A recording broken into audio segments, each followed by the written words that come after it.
better to be clear about your intentions. There's a misconception about feminism. In my experience, kids need two parents. You could be like, whoa, I like you and you like me.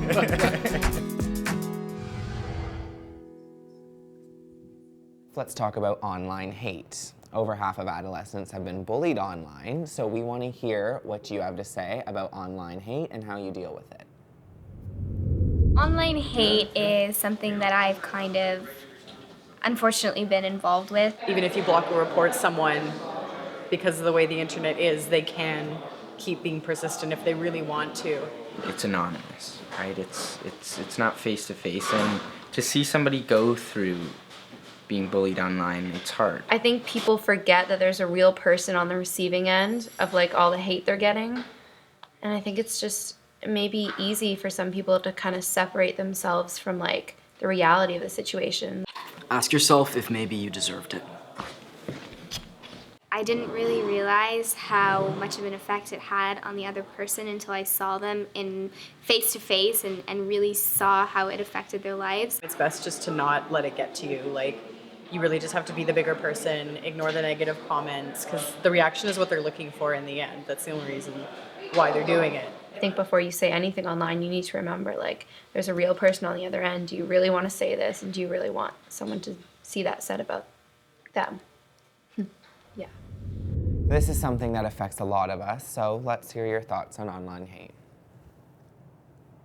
Comments do get to me sometimes, and when they do get to me, I normally talk to a family member or a friend about it, and they usually give me advice on how to help the situation. Screenshot it or, take a picture of it, because if you want to fight back later on, take it to the police or the principal or even tell your parents, you have that solid proof on you. The person that is bullying you is wanting a reaction, and if you don't give them a reaction, they don't feel satisfied, and hopefully they will stop. Love yourself more than their hate.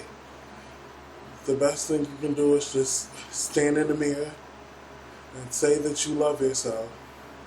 Repeat it over and over again. I always try to keep a positive mind about the situation and think to myself, what people are saying about me is not true, and that I know who I truly am. Keep your head high, keep going. Don't give up on yourself, because eventually things will get better.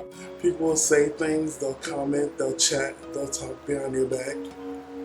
And you'll have so much confidence in self, so much truth in self, that nothing they say will be able to even faze you.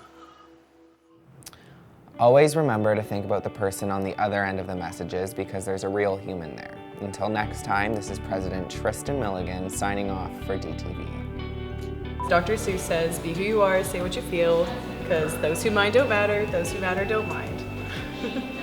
Have you seen my glasses?